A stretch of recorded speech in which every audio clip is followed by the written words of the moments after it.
Hello, everyone. Welcome to our series of Earthonomics, where we shall discuss various concepts and issues related to the field of economy.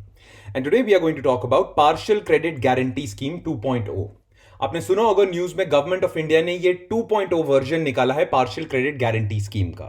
तो इसीलिए हमारे लिए it becomes very important to understand what is this partial credit guarantee scheme and why does the government think that it's important to inject liquidity into the system. Alright, so आज हम बात करेंगे partial credit guarantee scheme के बारे में। So what shall we cover in this video? सबसे पहले तो हम देखेंगे what is a partial credit guarantee scheme, then will take a look at what is the need for such a scheme, then हम देखेंगे how will it solve the liquidity issues faced by the shadow banking sector. ये तीनों जो questions हैं ये इस video के and तक आपको अच्छे से समझ आ जाएंगे। Alright, so without further ado let's begin with partial credit guarantee scheme. Now to understand partial credit guarantee scheme आपको ना कुछ चीजों के बारे में पता होना चाहिए। You need to know certain basics of how the financial system works. Alright, now let's suppose ये बैंक है। नाउ ये बैंक जनरली क्या काम करता है, ये आपसे डिपॉजिट्स लेता है, सेविंग्स जो लोगों की होती है वो डिपॉजिट्स के फॉर्म में अपने पास जमा कर लेता है। अब लोग अपनी सेविंग्स डिपॉजिट के फॉर्म में बैंक में क्यों जमा करते हैं? बिकॉज बैंक प्रॉमिस करता है कि मैं आपको इस पे कुछ इंटरेस्ट रेट दे दूंगा 4%, लेट सपोज। तो आप अपना पैसा बैंक में जमा करते हो और बैंक उस पे आपको 4% का इंटरेस्ट दे रहा है ना। बैंक के पास ये जो पैसा पड़ा है, अगर बैंक के पास ही पड़ा रहे तो बैंक को तो लॉस होएगा।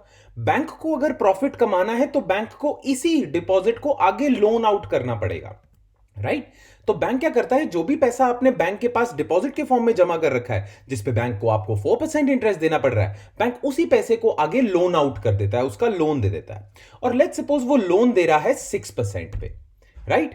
तो बैंक क्या कर रहा है, लोगों से डिपॉजिट ले रहा है 4% पे और आगे लोन आउट कर रहा है 6% पे। ये जो बीच का 2% है ये बैंक का क्या होता है, स्प्रेड, और इसी से बैंक पैसा कमाता है, राइट? अगर बैंक आगे लोन आउट नहीं कर पा रहा है तो इन डिपॉजिट पे उसे इंटरेस्ट देना पड़ेगा, तो बैंक को लॉसेज होंगे। तो बैंक के फायदे में यही होता है कि बैंक के पास जो डिपॉजिट्स में पैसा आएगा वो बैंक आगे लोन आउट कर सके, आइडल फंड्स अपने पास ना रखे।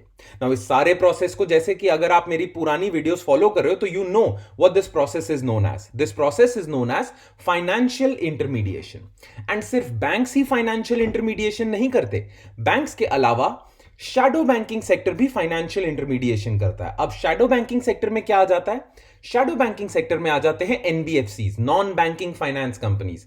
ये बैंक्स की तरह ही फाइनेंशियल इंटरमीडिएशन करते हैं पर एग्जैक्टली बैंक्स की तरह नहीं है। देन एचएफसीज से मतलब है हाउसिंग फाइनेंस कंपनीज। इनके पास जो पैसा आता है ये लोन आउट करते हैं या इन्वेस्ट करते हैं हाउसिंग कंस्ट्रक्शन कंपनीज में। और लास्ट है MFIs, micro finance institutions. Micro finance institutions क्या होंगे? जो छोटे बिजनेसेस नहीं होते, माइक्रो एंटरप्राइजेस या स्मॉल बिजनेसेस, है ना, उन्हें लोन आउट करते हैं पैसा। तो ये जो फाइनेंशियल इंटरमीडिएशन का प्रोसेस है इसमें क्या होता है, आप कहीं से पैसा लाते हो कम इंटरेस्ट रेट पे और आगे लोन आउट करते हो। तो एनबीएफसीज, एचएफसीज एंड एमएफआईज ये सारे फाइनेंशियल इंटरमीडिएशन करते हैं।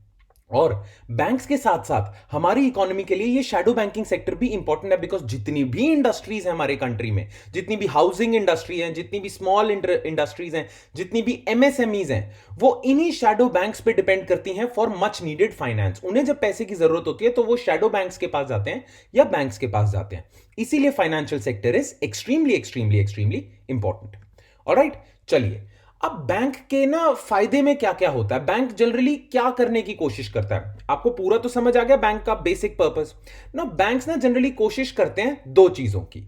एक, banks want to maximise their spread. जितना ज्यादा स्प्रेड होगा उतने ही बैंक के ना प्रॉफिट होने के चांसेस हैं। और दूसरा बैंक का एम पता क्या होता है, banks want to minimise their risk. अब प्रॉफिट या स्प्रेड मैक्सिमाइज करने के लिए बैंक क्या करेंगे, ज्यादा इंटरेस्ट रेट पे देंगे। रिस्क मिनिमाइज करने के लिए क्या करेंगे, बैंक्स ना उन्हीं लोगों को लोन देंगे जिनके चांसेस हैं कि वो वापस कर सके। बैंक्स ना विजय माल्या, नीरव मोदी जैसे लोगों को कम लोन देने की कोशिश करेंगे और जो रिलायबल बोरोवर्स हैं उन्हीं को देने की कोशिश करेंगे। क्योंकि आप जानते हो कि बैंक्स ने ऑलरेडी 4% पे पैसा उठा रखा है। अगर सामने वाले जिसको लोन दिया हुआ है बैंक ने वो वापस नहीं करता तो बैंक्स को तो लॉसेज होंगे, राइट? तो बैंक्स कोशिश करते हैं कि वो रिस्क मिनिमाइज करें और मैक्सिमाइज करें स्प्रेड। ठीक है, ये दो एम्स लेके बैंक चलते हैं ना। अब हम देखते हैं कि बैंक्स अपना रिस्क कैसे मिनिमाइज करते हैं या अपना प्रॉफिट कैसे मैक्सिमाइज करते हैं। तो सबसे पहले हम देखते हैं रिस्क मिनिमाइजेशन। तो बैंक्स अपना रिस्क मिनिमाइज करने के लिए कोशिश ये करते हैं कि बड़ी रिनाउंड कंपनीज को दें पैसा। राइट? या अपना जो पैसा है उसे हाई रेटेड बॉन्ड्स में लगाएं। अब बॉन्ड्स क्या होते हैं आप जानते हो, बॉन्ड्स बोरोइंग इंस्ट्रूमेंट होती है। किसी कंपनी को अगर कहीं से पैसा बोरो करना है तो वो अपना बॉन्ड इश्यू कर देगा, तो बैंक्स क्या करेंगे, ये बॉन्ड ही खरीद लेंगे। तो जितनी भी ये बड़ी कंपनीज होती हैं या ये रिनाउंड कंपनीज होती हैं जो हाई रेटेड बॉन्ड्स इशू करते हैं, उन्हीं को बैंक्स पैसा देते हैं। जब बैंक्स उन्हीं को पैसा देंगे तो उनका रिस्क मिनिमाइज हो जाएगा, राइट? क्योंकि ये जो रिनाउंड कंपनीज है इनका ट्रैक रिकॉर्ड है कि हमेशा पैसा वापस करते हैं। क्लियर? नाउ अगर बैंक्स को अपना स्प्रेड या प्रॉफिट मैक्सिमाइज करना है, उसके लिए बैंक्स क्या करेंगे, रिस्की लेंडिंग करेंगे। आपको पता है जो रिस्की लेंडिंग होती है ना, उसमें इंटरेस्ट रेट ज्यादा मिलता है। अब जैसे कोई भी बैंक है वो विजय माल्या को लोन देना नहीं चाहेगा, वो गवर्नमेंट को लोन देना चाहेगा या किसी रिलायबल इंसान को लोन देना चाहेगा। बट विजय माल्या पता क्या करता है, विजय माल्या ना बहुत ज्यादा हाई इंटरेस्ट रेट ऑफर कर देता है। अब इस केस में क्या होता है, बैंक के दिमाग में लालच आ जाता है। तो बैंक को पता होता है कि यार अब मैं विजय माल्या को लोन दूंगा तो रिस्की है, बट विजय माल्या इंटरेस्ट भी तो आपको बहुत दे रहा है। तो बैंक्स जब रिस्की लेंडिंग करते हैं ना, रिस्की लेंडिंग करते हैं, तो बैंक्स को ना इंटरेस्ट रेट बहुत ज्यादा मिलता है, स्प्रेड मैक्सिमाइज होता है, प्रॉफिट मैक्सिमाइज होता है। Clear? So when banks want to maximize their profit, they go for risky lending. And when banks want to minimize their risk, they go for high rated big companies. Alright? Now, generally system कैसे follow होता है, banks तो ये दोनों चीजें साथ में लेके चलते हैं। बट कुछ ऐसे सर्कमस्टांसेस होते हैं जब बैंक्स ना ज्यादा फोकस करते हैं मैक्सिमाइजिंग स्प्रेड पे, और कुछ ऐसे सर्कमस्टांसेस होते हैं जब बैंक्स फोकस करते हैं मिनिमाइजिंग रिस्क पे। अब वो कौन से सर्कमस्टांसेस होते हैं, जब ना अच्छा समय चल रहा है, गुड टाइम्स आर देयर, ठीक है, सब सही चल रहा है, इकोनॉमी क्रूज कर रही है, इकोनॉमी में बहुत अच्छे हाल चल रहे हैं, सब कुछ सही है, कोई बैंकरप्सी नहीं हो रही, कुछ नहीं हो रहा, राइट? जब गुड टाइम्स चल रहे होते हैं ना, तो बैंक्स का ज्यादातर फोकस होता है मैक्सिमाइजिंग स्प्रेड पे, क्योंकि अच्छी इकोनॉमी चल रही है तो ज्यादा कंपनीज बैंकरप्ट नहीं होंगी, ज्यादा कंपनीज बैंकरप्ट नहीं होगी, तो बैंक्स ने जिन कंपनीज को लोन दिया हुआ मैक्सिमम उसमें से वापस आ जाएगा पैसा, ज्यादा लोग डिफॉल्ट नहीं करेंगे। तो इसलिए बैंक्स रेडी हो जाते हैं गुड टाइम्स में रिस्की लेंडिंग के लिए। बट जब बैड टाइम्स चल रहे होते हैं, जैसे कि अभी कोरोना वायरस की वजह से इकोनॉमी का बुरा हाल है, जब बुरे हाल चल रहे होते हैं ना, तो बैंक्स डर जाते हैं। बैंक्स को लगता है कि जिनको पैसा देंगे वो वापस नहीं करेंगे क्योंकि इकोनॉमी सही नहीं चल रही। तो when times are not good, when economy is going through a recession या डिप्रेशन, तब banks want to minimize their risk. And when economy is cruising, when economy is doing very well, then banks maximize their profit. Clear? तो जब अच्छी economy चल रही होती है ना, बैंक्स का बैंक का ज्यादा फोकस होता है मैक्सिमाइजिंग स्प्रेड पे। और जैसा कि अभी बुरे हाल चल रहे हैं, जब ऐसा समय होता है जब अनसर्टेनिटी बहुत ज्यादा है, तब सारे के सारे बैंक्स ना रिस्क मिनिमाइज करने में लग जाते हैं। इसका मतलब जो अभी हाल चल रहा है ना, जैसे कोविड-19 की वजह से जो अभी हाल चल रहा है, उसमें बैंक्स की कोशिश क्या हो रही है, minimising risk. That means banks ना छोटी कंपनीज को लेंड नहीं कर रहे, रिस्की लेंडिंग नहीं कर रहे, रिनाउंड बड़ी बड़ी कंपनीज को हाई रेटेड बॉन्ड्स में पैसा डाल रहे हैं। क्लियर? Make sense? अब इससे नुकसान क्या हो रहा है, बैंक्स एमएसएमई सेक्टर को लोन नहीं दे रहे बिकॉज एमएसएमई सेक्टर रिस्की है, छोटी कंपनियां रिस्की हैं, और बैंक ज्यादा बिग कंपनीज को पैसा दे रहे हैं। तो इससे एमएसएमई सेक्टर को नुकसान हो रहा है, right? Just hold this thought, इस थॉट को ना याद रखना कि एमएसएमई सेक्टर के पास ज्यादा पैसा नहीं आ रहा बिकॉज बैंक्स रिस्क लेने को तैयार नहीं है। ऑलराइट, चलिए now how to ensure liquidity during uncertain times. अब गवर्नमेंट को पता है कि जब टाइम अच्छा नहीं चल रहा, इकोनॉमिक अनसर्टेनिटी बहुत ज्यादा है, तो उस सिनारियो में जो बैंक्स होते हैं वो एमएसएमई को लोन आउट नहीं करेंगे, राइट? जब नॉर्मल टाइम्स चल रहे होते हैं तो बैंक्स फाइनेंस एमएसएमई, क्योंकि नॉर्मल टाइम्स में बैंक्स अपने प्रॉफिट मैक्सिमाइज कर रहे हैं, है ना, रिस्क ज्यादा लेंगे। पर अब चल रहे हैं बुरे हाल इकोनॉमी के, अब चल रहा है अनसर्टेन टाइम, ठीक है? तो इकोनॉमी के बहुत बुरे हाल चल रहे हैं, एंड इसी वजह से बैंक्स के दिमाग में ना एक शक आ जाता है, बैंक्स के दिमाग में एक थॉट आता है। बैंक सोचते हैं कि financing these MSME is now extremely risky. अब एमएसएमई को पैसा देना रिस्की है, और क्योंकि अनसर्टेन टाइम्स चल रहे हैं, इसीलिए हम एमएसएमई को फाइनेंस नहीं करेंगे बिकॉज इस समय हम रिस्क मिनिमाइज करना चाहते हैं, राइट? अब जब अनसर्टेन टाइम्स चल रहे होते हैं तो बैंक्स ना एमएसएमई सेक्टर को फाइनेंस करना कम कर देते हैं बिकॉज वो अपना रिस्क बचा रहे हैं। बट गवर्नमेंट जानती है कि एमएसएमई सेक्टर इकोनॉमी के लिए बहुत ज्यादा इंपॉर्टेंट है। एमएसएमई सेक्टर ना बहुत ज्यादा इंप्लॉयमेंट जनरेट करता है। एमएसएमई सेक्टर इंक्लूसिव ग्रोथ के लिए इंपॉर्टेंट है, छोटी इंडस्ट्रीज को बढ़ावा देना बहुत ज्यादा इंपॉर्टेंट है इकोनॉमी के लिए। ना गवर्नमेंट कैसे इंश्योर करती है कि ये बैंक्स एमएसएमई सेक्टर को लोन आउट करें? अब गवर्नमेंट इसमें ना पिक्चर में आती है, गवर्नमेंट एक स्कीम लेके आती है, और वो स्कीम का नाम है partial guarantee scheme. Partial guarantee में क्या होगा, गवर्नमेंट बोलेगी कि बैंक्स को बोलेगी कि आप ना एमएसएमई सेक्टर को लोन आउट करो। हां, अगर एमएसएमई सेक्टर आपका पैसा नहीं वापस चुका पाता, आपके जो लॉसेस होंगे वो हम पार्शियली कवर कर लेंगे। दैट मीन्स अगर गवर्नमेंट इस बैंक को कह देती है, पब्लिक सेक्टर बैंक को, कि आप एमएसएमई सेक्टर को 100 करोड़ के लोन दे दो, अगर आपको लॉस होगा तो आपका 30% 40% लॉस हम कवर कर लेंगे, राइट। अच्छा, बदले में आपको ना हमें कुछ फीस देनी पड़ेगी, वो के फ्यूचर में अगर आपको लॉसेस होते तो हम आपका लॉस कवर कर ले, अगर आपको लॉसेस नहीं होते तो बहुत बढ़िया है, राइट। तो गवर्नमेंट क्या करती है, इन बैंक्स को पार्शियल गारंटी दे देती है। पार्शियल गारंटी का मतलब we will cover your losses partially, पूरा का पूरा लॉस कवर नहीं करेंगे, पार्शियल आपका लॉस कवर करेंगे। अब इससे बैंक्स ना थोड़े से कॉन्फिडेंट हो जाते हैं। बैंक्स को लगता है कि एमएसएमई सेक्टर को अगर हम दे भी देते हैं पैसा और अगर लॉस हो जाता है तो इतना बड़ा रिस्क नहीं है, क्योंकि गवर्नमेंट गारंटी ले रही है, राइट। तो उनका रिस्क तो मिनिमाइज हो जाता है। अब बैंक सोचते हैं चलो थोड़ा सा प्रॉफिट कमा लेते हैं, एमएसएमई को दे देते हैं, राइट। तो इस सिचुएशन की वजह से क्या होता है, एमएसएमई सेक्टर में बैंक्स की तरफ से फाइनेंस जाना शुरू होता है और एमएसएमई सेक्टर बढ़ने लग जाता है ना। कोविड-19 के दौरान एमएसएमई सेक्टर बहुत ज्यादा इंपॉर्टेंट है। क्यों? कोविड-19 के दौरान सबसे ज्यादा लॉसेस आपको पता है टाटा अंबानी को इतने नहीं हो रहे, ज्यादा लॉसेस हो रहे हैं इस एमएसएमई सेक्टर को, और एमएसएमई सेक्टर को इस वक्त पैसे की सख्त जरूरत है। अब बैंक्स एमएसएमई सेक्टर को दे नहीं रहे हैं पैसा, प्लस यही एमएसएमई सेक्टर जब बंद हो रही है फैक्ट्रीज, तो इन्हीं में वर्कर्स जो काम कर रहे हैं वही माइग्रेंट वर्कर्स बनते हैं, वही वापस जा रहे हैं पैदल चल के हाईवेज पे। तो गवर्नमेंट चाहती है कि एमएसएमई सेक्टर को बचाया जाए, इसीलिए गवर्नमेंट ये पार्शियल गारंटी स्कीम लेके आई है ताकि बैंक्स एमएसएमई सेक्टर को पैसा दें और एमएसएमई सेक्टर फ्लोट कर जाए। अगर गवर्नमेंट ये पार्शियल गारंटी देती है तो बैंक्स कॉन्फिडेंट हो जाते हैं और bank start lending to MSMEs, और इससे एमएसएमई सेक्टर बच जाता है। Alright.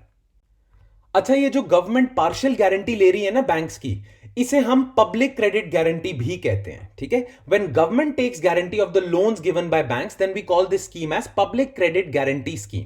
So public credit guarantee scheme are a common form of government intervention to unlock finance for small and medium enterprises. तो जनरली ना पब्लिक क्रेडिट गारंटी एसएमईज या MSMEs को बचाने के लिए ही होता है। ऑलराइट, चलिए अब हम समझते हैं कि अभी करंट टाइम्स में क्या प्रॉब्लम्स चल रही हैं और गवर्नमेंट क्यों ये पार्शियल क्रेडिट गारंटी स्कीम लेके आ रही है। अभी करंटली ऐसी क्या प्रॉब्लम है जिसकी वजह से government has come up with partial credit guarantee scheme. Now आपको पता है फाइनेंशियल इंटरमीडिएशन का काम सिर्फ बैंक्स नहीं करते, नॉन बैंकिंग फाइनेंस कंपनीज भी करती हैं, हाउसिंग फाइनेंस कंपनीज भी करती हैं, माइक्रो फाइनेंस इंस्टीट्यूशंस भी करते हैं। वीडियो के बिगिनिंग में हमने ये डिस्कस करा है। Now non banking finance companies क्या करती हैं, पैसा लेती हैं कहीं से और आगे पैसा दे देती हैं एमएसएमई सेक्टर को या इंडस्ट्रीज को। हाउसिंग फाइनेंस कंपनीज क्या करती हैं, कहीं से पैसा लेती हैं, जैसे बैंक्स डिपॉजिट लेते हैं, ये भी कहीं से पैसा लेते हैं और आगे लोन आउट कर देते हैं रियल एस्टेट सेक्टर को, जो कंस्ट्रक्शन कंपनीज हैं। माइक्रो फाइनेंस इंस्टीट्यूशंस क्या करते हैं, कहीं से पैसा लेते हैं और आगे लोन आउट कर देते हैं छोटी इंडस्ट्रीज को। तो ये जो नॉन बैंकिंग फाइनेंस कंपनीज हैं, एचएफसीज हैं, एमएफआईज हैं, ये भी फाइनेंशियल इंटरमीडिएशन का काम कर रहे हैं और इनका भी बहुत बड़ा रोल है to provide finance to industry या to provide finance to MSME sector, right. तो इसीलिए एनबीएफसीज का बहुत ज्यादा रोल है। बट अभी करंटली पता क्या हो गया, एनबीएफसीज के पास खुद पैसा नहीं है, एचएफसीज के पास खुद पैसा नहीं है, एमएफआईज के पास खुद पैसा नहीं है, ठीक है। इसीलिए ये आगे इंडस्ट्री को लोन आउट नहीं कर पा रहे हैं, एमएसएमई को लोन आउट नहीं कर पा रहे हैं। नाउ एमएसएमई को लोन आउट नहीं कर पा रहे तो एमएसएमई बेचारी बैंकरप्ट होती जा रही है। नाउ इनके पास पैसे की कमी क्यों आ गई है, क्योंकि इनके पास जो पैसा आता था ना, बहुत सारे सोर्सेज से आता था। एनबीएफसी बहुत सारी जगहों से पैसा लेते थे, एचएफसी बहुत ज्यादा सारी जगहों से पैसा लेते थे, बट इनका प्रिंसिपल सोर्स होता था बैंक्स। एनबीएफसी बैंक से पैसा लेते थे और आगे हायर इंटरेस्ट रेट पे एमएसएमई सेक्टर को दे देते थे। माइक्रो फाइनेंस इंस्टीट्यूशंस भी बैंक से पैसा लेते थे और आगे लोन आउट कर देते थे। बट अभी बैंक्स ने ना मना करा हुआ है या बैंक्स ने फ्रीज करा हुआ है एनबीएफसीज और एचएफसीज को लोन आउट करना पैसा। तो बैंक्स ना अब पैसा नहीं दे रहे इन एनबीएफसीज, एचएफसीज, एमएफआईज को। और बैंक्स क्यों नहीं दे रहे, अभी थोड़ी देर पहले हमने देखा है, अनसर्टन टाइम्स चल रहे हैं ना, तो बैंक्स अपना रिस्क कवर करना चाह रहे हैं। बैंक्स को लगता है ये एनबीएफसीज हमारा पैसा लौटा नहीं पाएंगे, इसलिए बैंक्स इन्हें पैसा नहीं दे रहे। इनके पास पैसा नहीं आ रहा तो ये पैसा आगे एमएसएमई सेक्टर को नहीं दे पा रहे, राइट। इसी वजह से बैंक्स ने अपना रोका हुआ है financing in Shadow banking sector को, और इसी वजह से एमएसएमई सेक्टर भी खराब चल रहा है। नाउ इस चीज से बचने के लिए गवर्नमेंट ऑफ इंडिया क्या करती है, गवर्नमेंट ऑफ इंडिया लेके आती है partial credit guarantee scheme. Now partial guarantee scheme government of India क्या लेके आती है? गवर्नमेंट ऑफ इंडिया इस बैंक को बोलती है कि आप पैसा दो इन एनबीएफसीज को, हाउसिंग फाइनेंस कंपनीज को, माइक्रो फाइनेंस इंस्टीट्यूशंस को, आप इन्हें पैसा दो। अगर ये आपका पैसा नहीं लौटा पाते और आपको लॉसेज होते हैं तो कुछ जो आपके लॉसेज हैं वो मैं सह लूंगा, ठीक है? Government of India will guarantee those losses, right? अब जब बैंक्स को यह आश्वासन मिल गया, banks are now ready to lend to NBFCs, एचएफसीज एंड एमएफआईज। और because banks are ready to lend to these institutions, इनके पास पैसा आ गया, ये आगे पैसा लोन आउट कर देंगे एमएसएमई सेक्टर को और इससे एमएसएमई सेक्टर बच जाएगा।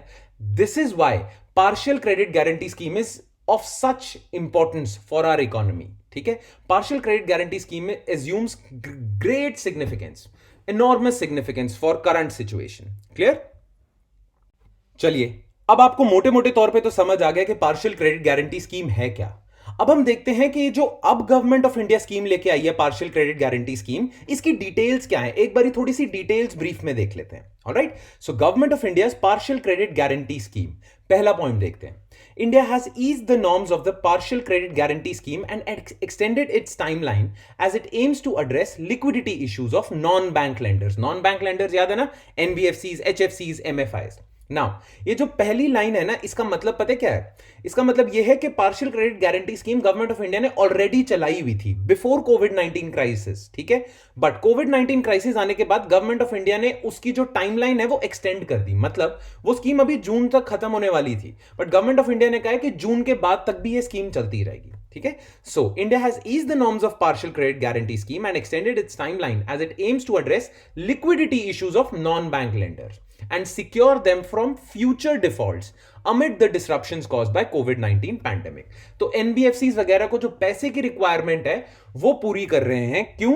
अगर गवर्नमेंट ऑफ इंडिया ये पार्शियल क्रेडिट गारंटी स्कीम नहीं लेके आती तो बैंक्स NBFCs को पैसा नहीं देंगे और NBFCs में डिफॉल्ट्स होने लग जाएंगे, बैंकरप्ट होने लग जाएंगे वो।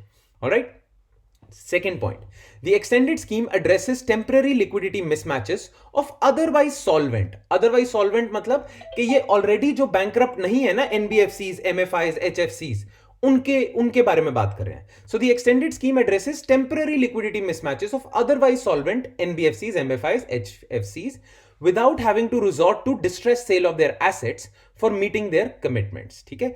तो जो already अभी bankrupt नहीं हुए NBFCs, उनको जो लिक्विडिटी शॉर्टेजेस हो रही हैं उसको कवर करने के लिए गवर्नमेंट ऑफ इंडिया स्कीम लेके आई है।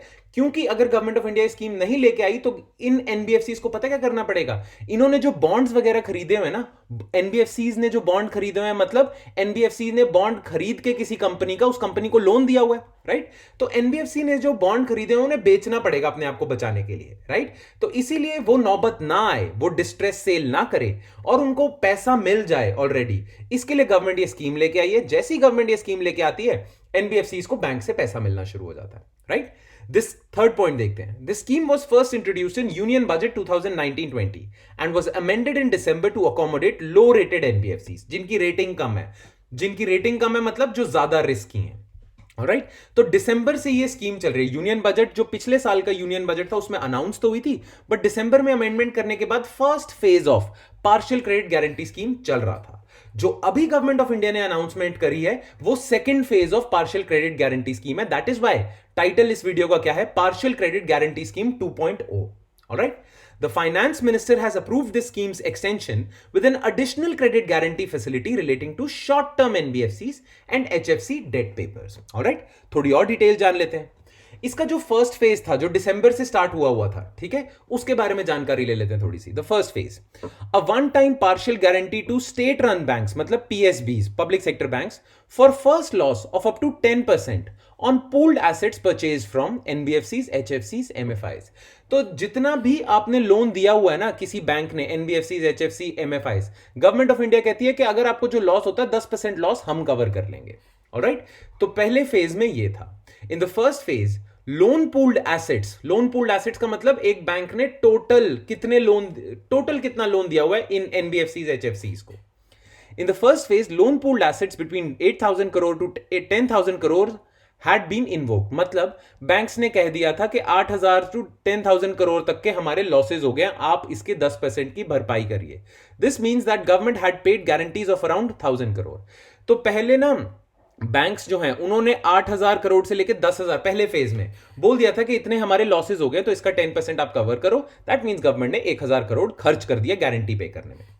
अब गवर्नमेंट ये 2.0 के साथ क्या आई है, what's now on the offer, what's partial credit guarantee scheme 2.0। अब गवर्नमेंट ने इसे एक तो एक्सटेंड कर दिया, दूसरा a one time partial credit guarantee of up to 20%, पहले 10% था, 20% for up to 45,000 crore bonds and commercial papers. ये जो बैंक्स हैं ये किसी एनबीएफसी के बॉन्ड्स भी खरीद सकते हैं या उनके कमर्शियल पेपर्स भी खरीद सकते हैं। कमर्शियल पेपर या बॉन्ड एक तरह का क्या होता है, बोरोइंग इंस्ट्रूमेंट ही है, ठीक है, of non bank lenders purchase by state owned banks, ठीक है। तो 20% कवर हो जाएगा। With new loan assets qualified under the scheme it will benefit many NBFCs. Alright, अच्छा थोड़े से और चीजें देख लेते हैं। वैलिडिटी पीरियड की तरफ आ जाइए। वैलिडिटी पीरियड मतलब ये स्कीम कब तक वैलिड है। The scheme has been extended till March 31st 2021, अगले साल तक, from June 30th 2020। The government guarantee will be valid for 24 months from the date of purchase of the loan pool, ठीक है। 2 साल के लिए चलेगी ये स्कीम जब से आप परचेज करते हो। द स्कीम विल बी को terminus with the tenure of the instrument, मतलब जितनी देर का आपका कमर्शियल पेपर है किसी एनबीएफसी से आपने जो कमर्शियल पेपर लिया तब तक आपको ये स्कीम वैलिड रहेगी। Alright, now when can banks invoke guarantee, banks कब कह सकते हैं, बैंक्स कब बोल सकते हैं कि हाँ हमें लॉस हो गए अब गवर्नमेंट हमें पैसा दे, गारंटी इन्वोक कब कर सकते हैं। 2 केसेस है। For pooled loan assets the purchasing bank can invoke the guarantee if the interest or the principal installment remains overdue for a period of 90 days। तो अगर 90 days तक आपका पैसा वापस नहीं आ रहा है जो बैंक्स ने एनबीएफसीज वगैरह को दिया हुआ है, ठीक है, इंटरेस्ट या प्रिंसिपल इंस्टॉलमेंट, तो गारंटी आप इन्वोक कर सकते हो, ठीक है। आप गवर्नमेंट को कह सकते हो कि लॉस हो गया, दो पैसा। अगर बैंक्स ने लोन नहीं दिया, बॉन्ड खरीदा हुआ है, वैसे एक ही बात है, बट अगर बैंक्स ने एनबीएफसी का बॉन्ड या कमर्शियल पेपर लिया हुआ है तो banks can invoke the guarantee in case of default in servicing the instrument on it's attaining maturity. Bond क्या होते हैं, आपने किसी को पैसा दिया और मैच्योरिटी पे वो बंदा आपको इंटरेस्ट के साथ पैसा वापस दे देगा। बट जब आपने किसी को पैसा दिया और बॉन्ड ले लिया, मैच्योरिटी के बाद वो इंसान आपको पैसा वापस नहीं करता, तो ये बैंक कह देगा गवर्नमेंट को कि हमारी गारंटी इन्वोक करो। ऑलराइट, चलिए, who all are eligible. Eligibility का अगर हम देखें कि कौन से बैंक्स कौन से एनबीएफसीज वगैरह एलिजिबल है जिनको आप दे सकते हो गारंटी के तहत, तो इसमें एलिजिबिलिटी दी हुई है। वो एनबीएफसीज या एचएफसीज एलिजिबल हैं जो बैंक्स के स्पेशल मेंशन अकाउंट कैटेगरी 0 में आते हैं या कैटेगरी 1 में आते हैं, ठीक है। इनकी लिस्ट दी हुई है, हु ऑल आर एलिजिबल। आप वीडियो स्टॉप करना और ये सारे पॉइंट्स पढ़ लेना, हु ऑल आर एलिजिबल। इसमें आपको एक चीज शायद समझ नहीं आएगी कि स्पेशल मेंशन अकाउंट होता क्या है, तो स्पेशल मेंशन अकाउंट मैं समझा देता हूं, उसके बाद आपने वीडियो स्टॉप करके ये सारे पॉइंट्स पढ़ने। तो what are special mention accounts, पहले बॉक्स में देख लेते हैं। This classification was introduced by RBI in 2014 to identify those accounts that have the potential to become NPAs या stressed assets। तो बैंक क्या करता है, वो लोन्स, वो जो बैंक ने पैसा दिया हुआ है लोन में, वो लोन्स जो बैंक को लगता है शायद फ्यूचर में एनपीए हो सकते हैं, उनको वो स्पेशल मेंशन अकाउंट्स में डाल देता है। तो SMAs are those accounts that show symptoms of bad asset quality in the first 90 days itself। अगर किसी बैंक ने किसी को लोन दिया हुआ है और उस लोन के आसार ऐसे हैं कि शायद ये एनपीए हो जाएगा, तो बैंक उसे स्पेशल मेंशन अकाउंट में डाल देगा ना। स्पेशल मेंशन अकाउंट को भी आप फर्दर ना 4 पार्ट्स में डिवाइड कर सकते हो, ठीक है। एक होता है special mention account non financial, मतलब इनसे कोई स्ट्रेस का सिग्नल नहीं आ रहा है, ये इंसान टाइम पे पेमेंट कर रहे हैं आपको। फिर होता है स्पेशल मेंशन अकाउंट कैटेगरी 0। इसमें क्या होता है, अगर जिसको आपने लोन दिया है वो या तो प्रिंसिपल इंस्टॉलमेंट या इंटरेस्ट पे नहीं कर रहा है 30 दिनों से कम पीरियड तक, अगर उसका जो पेमेंट है वो ओवर ड्यू है for not more than 30 days, तो वो स्पेशल मेंशन अकाउंट 0 में आ जाएगा। हाँ, अगर 30 से 60 डेज हो गए हैं उसे, उसने प्रिंसिपल या इंटरेस्ट पेमेंट नहीं दिया है, तो वो स्पेशल मेंशन अकाउंट 1 में आ जाएगा। और अगर 60 से 2 महीने से 3 महीने तक 61 डेज टू 90 डेज हो गए हैं, ना तो उसने प्रिंसिपल इंस्टॉलमेंट पे करी है ना इंटरेस्ट पेमेंट पे करी है, तो वो SMA special mention account category 2 में आ जाएगा। तो स्पेशल मेंशन अकाउंट कैटेगरी 0 क्या है, जब सिर्फ 30 डेज से कम दिन हुए हैं जब उसने पैसा नहीं दिया है, ठीक है, नॉट मोर देन 30 डेज तक उसका अमाउंट ओवर ड्यू है। Special mention account 1 31 to 60 days, special mention account category 2 61 to 90 days, और अगर 90 डेज से ज्यादा हो जाते हैं, उसने प्रिंसिपल या इंटरेस्ट नहीं दिया है, तो वो एनपीए हो जाता है। Alright, So that's it from my side, guys. I hope आपको partial credit guarantee scheme समझ आ गई हो. If you have any doubts, then please write those doubts in the comment section below. I'll see you next time with more stuff. Thank you.